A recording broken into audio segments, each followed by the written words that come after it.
हमारी मेहनत को सफल कीजिए, मार्केट गुरु को सब्सक्राइब कीजिए, हमारी मोटिवेशन के लिए हमें लाइक दीजिए और आपको आने वाले समय में ऐसे ही वीडियो मिलते रहे, इसलिए नोटिफिकेशन बेल को दबा दें जिससे आपका पैसा बढ़ता रहे और इसे अलग अलग प्लेटफॉर्म पे शेयर करना ना भूलें जिससे औरों का भी फ़ायदा हो सके। थैंक्स। नमस्कार दोस्तों, मैं राकेश सिंह सूर्यवंशी आप सभी का स्वागत करता हूं मार्केट गुरु में। मार्केट गुरु में मैंने ये जिस स्टॉक के बारे में आपके साथ सादा जानकारी करने वाला हूं, स्टॉक को मैंने आप सभी को 33 रुपीज़ पे रिकमेंड किया था और अपने जितने भी क्लाइंट्स थे उनको ये शेयर मैंने 16-17 रुपये पे रिकमेंड किया था और ये शेयर जो है वो 63 रुपीज़ तक आ चुका है। और इस वीडियो में मैं इससे जुड़ी सारी जानकारियाँ, इसके टेक्निकल्स लेवल, इसके फंडामेंटल्स लेवल्स और आने वाले दिनों में मेरे टारगेट्स क्या हैं वो बताऊंगा। तो इस वीडियो को अंत तक ज़रूर देखें क्योंकि ये वीडियो में जो टारगेट्स मैं बताऊंगा वो काफ़ी ज़्यादा हैं और आप जो भी स्टॉप लॉस दूँ उसे ज़रूर फॉलो करें और नीचे में जो जगह बताऊं वहाँ ज़रूर इस शेयर को एक्यूमुलेट करें क्योंकि ये शेयर पे मैं बहुत ज़्यादा बुलिश हूँ और आने वाले समय में ये स्टॉक आपको ऐसा ही मल्टीबैगर रिटर्न देता रहेगा। तो चलिए वीडियो को शुरू करते हैं। तो अगर मैं बात करूँ सबसे पहली बात, तो इस कंपनी की जो मार्केट कैप है वो है 900 करोड़ का। करंट प्राइस जो है वो 63.4 है। हाई जो है कंपनी का 69.9% की है और 9 रुपीज़ की है और लो है।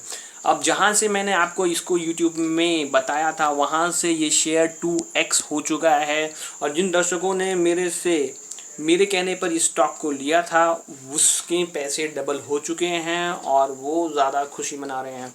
अगर मैं बात करूँ तो स्टॉक पी की बात करूँ तो ये कंपनी का जो स्टॉक पी है वो 17.6 है, जो फिर से मुझे कंफर्म करता है कि ये कंपनी 25 के रेशियो से कम चल रही है और ये मुझे देती है यहाँ से कि मैं इस शेयर को ऊपर में आपको ऊपर के टारगेट्स दे सकूं। तो अगर मैं इसकी बुक वैल्यू की बात करूँ तो कंपनी की बुक वैल्यू है 19.5, डिविडेंड यील्ड जो है कंपनी की 2.37, रिटर्न ऑन इक्विटी की बात करूँ तो 29.2 और रिटर्न ऑन कैपिटल एम्प्लॉयड की बात करूँ तो 29.2 और रिटर्न ऑन इक्विटी की बात करूँ तो 22.7।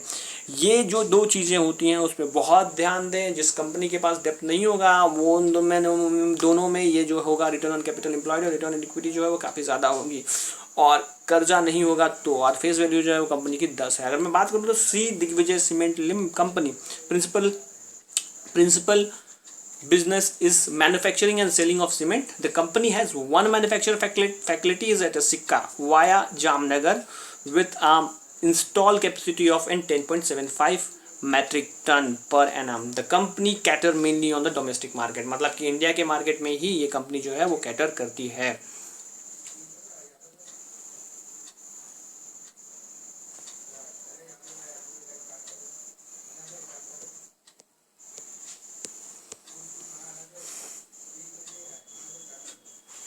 अब अगर मैं बात करूं तो कंपनी की अगर प्रॉन्स की बात करूं तो कंपनी का जो प्रॉन्स है वो है company has reduce depth, company ने कर्जे को कम किया है। Company is almost depth free, company कर्जा मुक्त है। Company has deliver a good profit growth of in 69.42% CAGR over the last 5 years. और अगर मैं बात करूँ तो company is trading at 3.25 times of the, अगर ये इसकी कौन से है अपने 3 टाइम्स जो है अपनी बुक की ट्रेड कर रही है, जो अच्छा नहीं माना जाता मार्केट के अनुसार। कंपनी जो है पुअर ग्रोथ कर रही है, जैसे भी सीमेंट सेक्टर जो है पिछले 3 सालों से मैन्युफैक्चरिंग सेक्टर जो है वो स्ट्रगल कर रहा है और उसमें से ये कंपनी भी है जो स्ट्रगल कर रही है। और अगर मैं बात करूँ तो रिटर्न ऑन इक्विटी जो है पिछले 3 सालों में कंपनी ने 10.56% कमाई है जो खराब माना जाएगा और पिछले 3 सालों में प्रमोटर ने अपनी होल्डिंग जो है 18.04% की है।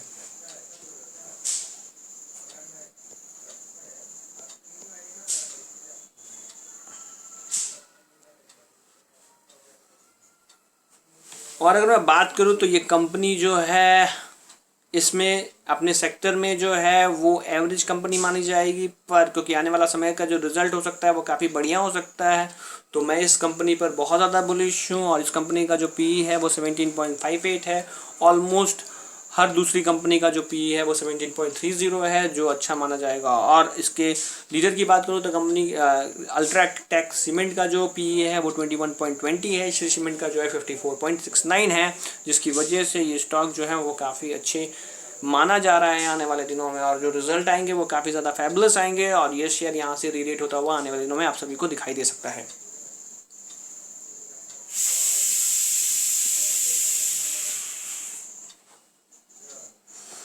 अब अगर मैं बात करूँ तो जून क्वार्टर के जो रिजल्ट आए थे वो थोड़ा लैकलस्टर्स थे। 87.50 का जो था कंपनी का जो था वो सेल्स था और 9.98 करोड़ का प्रॉफिट था, जो एज ए लॉकडाउन के समय में डिसेंट माना जाएगा। और अगर मैं बात करूँ तो पिछले क्वार्टर में मतलब कि मार्च 2020 में 128.3 करोड़ 3 करोड़ का जो था सेल्स था और 23 करोड़ का प्रॉफिट था, जो काफ़ी ज़्यादा था और काफ़ी अच्छा कंपनी जो है वो टर्न अराउंड हो गई थी और कंपनी ने इसी वजह से बहुत अच्छा रिटर्न दिया अपने शेयर होल्डर को। और अगर एक चीज़ बात बताऊं जो मैं आपको बार बार बताना चाहता हूँ वो बताना चाहता हूँ ऑपरेटिंग प्रॉफिट मार्जिन।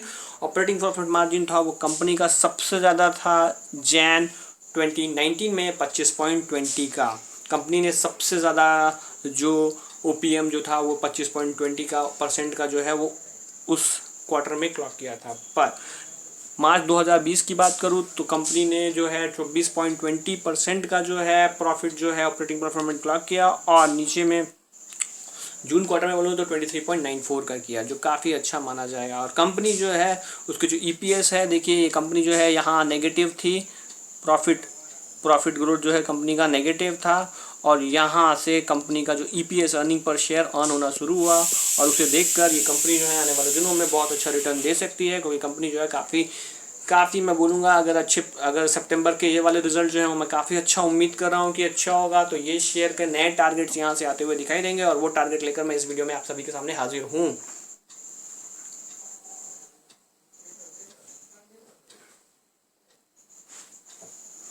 अब अगर मैं बात करूँ तो कंपनी का 436 करोड़ का जो है वो सेल्स है और कंपनी का जो मार्केट कैप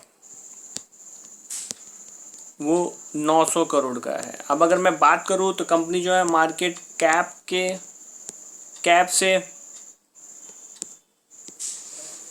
कैप से इसके रेशियो में ट्रेड करने की बात करूँ तो कंपनी जो है सिर्फ 1.87 टाइम्स पर ट्रेड कर रही है, जो काफ़ी अच्छा माना जाएगा। और अगर मैं बात करूँ तो प्रॉफिट जो है क्लियर।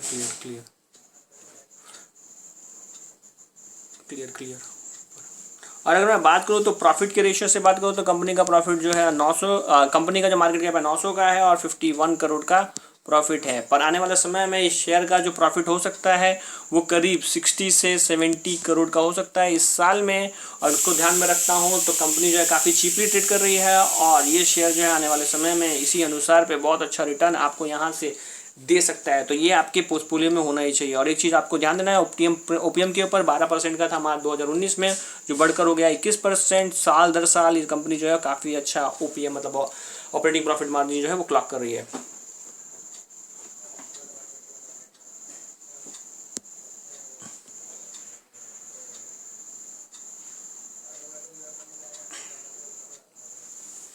और अगर मैं बात करूँ तो कंपनी का कंपाउंड सेल्स ग्रोथ जो है पिछले 10 सालों में सिर्फ 6% का है। पिछले 5 सालों में कंपनी का जो प्रॉफिट ग्रोथ है वो 3% का है। पिछले 3 सालों में कंपनी का है 14% का है। अगर मैं कंपाउंड प्रॉफिट ग्रोथ की बात करूँ, सेल्स ग्रोथ था, प्रॉफिट ग्रोथ की बात करूँ तो प्रॉफिट ग्रोथ जो है वो 5% का है। पिछले 5 सालों में कंपनी ने काफ़ी डिसेंट 69% का प्रॉफिट क्लॉक किया है। पिछले 3 सालों में 106% का और 1 सालों में 354 करोड़ का प्रॉफिट ग्रोथ किया है, जो काफ़ी डिसेंट माना जाएगा। पर अगर मैं स्टॉक CAGR की बात करूँ तो कंपनी का पिछले 10 सालों में कंपनी ने 16% का रिटर्न दिया है साल दर साल। पिछले 5 सालों में 33% का, जो काफ़ी डिसेंट माना जाएगा। और पिछले 3 सालों में भी 33% का। पर पिछले 1 साल में कंपनी ने काफ़ी ज़्यादा डिसेंट रिटर्न दिया है और वो है 0.2017%। रिटर्न ऑन इक्विटी की बात करूँ तो रिटर्न ऑन इक्विटी जो है वो कंपनी की काफ़ी ज़्यादा सुधरी है। पहले 10 सालों में 5%, पिछले 5 सालों में 7% और फिर 3 सालों में 11% और लास्ट ईयर 23% का रिटर्न दिया है, जिसकी वजह से स्टॉक जो है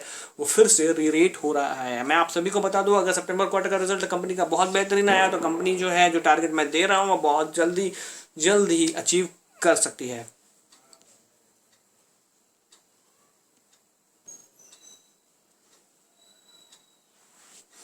अब अगर मैं बात करूं तो कंपनी की एक बैलेंस शीट जो है, एक चीज़ बता दूं मैं, कंपनी की जो बैलेंस शीट है, अगर आप 2013 में जाएंगे तो कंपनी की बैलेंस शीट में देखिए प्रॉफिट दिसंबर 2013 में प्रॉफिट बोरोइंग ज़्यादा थी और रिजर्व कम थे। और दिसंबर में जाएंगे तो फिर से बोरोइंग ज़्यादा थी और रिजर्व कम थे।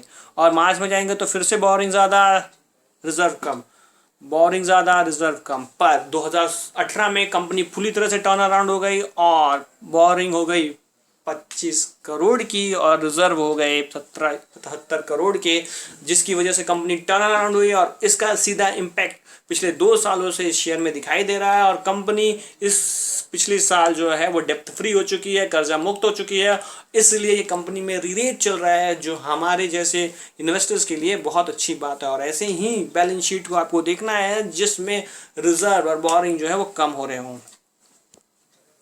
अब शेयर होल्डर पैटर्न की बात देख लेते हैं। शेयर होल्डर पैटर्न, तो अगर मैं शेयर होल्डर पैटर्न की बात करूं तो सिंपल सी बात है, इस शेयर में प्रमोटर ने अपने शेयर्स बेच दिए हैं। पहले प्रमोटर्स की होल्डिंग होती थी 75%, जो अब घटकर हो चुकी है 56.96%।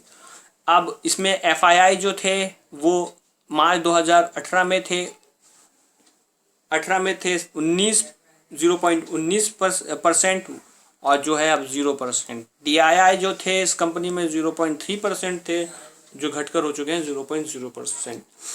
पब्लिक होल्डिंग की बात करो तो पब्लिक होल्डिंग जो शेयर्स बिके प्रमोटर से, वो उसे ना FII ने खरीदा ना DII ने खरीदा, वो सीधे चले गए पब्लिक के पास और वो हो चुके हैं 43%, जो एक कंसर्न का विषय है जिस पे आपको ध्यान में रखना चाहिए। इस शेयर में आपको तभी निवेश करना चाहिए अगर इसके रिजल्ट आने वाले इस क्वार्टर के, जिस क्वार्टर में हम हैं उसमें अच्छे आए तो आपको निवेश करना चाहिए। अगर रिजल्ट नहीं आए तो आपको बैठना चाहिए नेक्स्ट क्वार्टर के लिए।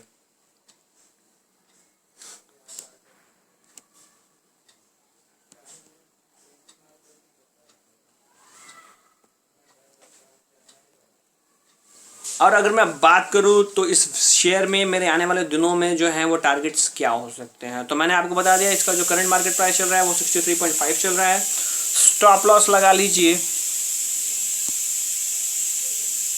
स्टॉप लॉस लगा लीजिए 60 का आप स्टॉप लॉस लगा लीजिए। एक्यूमुलेट कर सकते हैं आप, वो लेवल्स हो सकते हैं,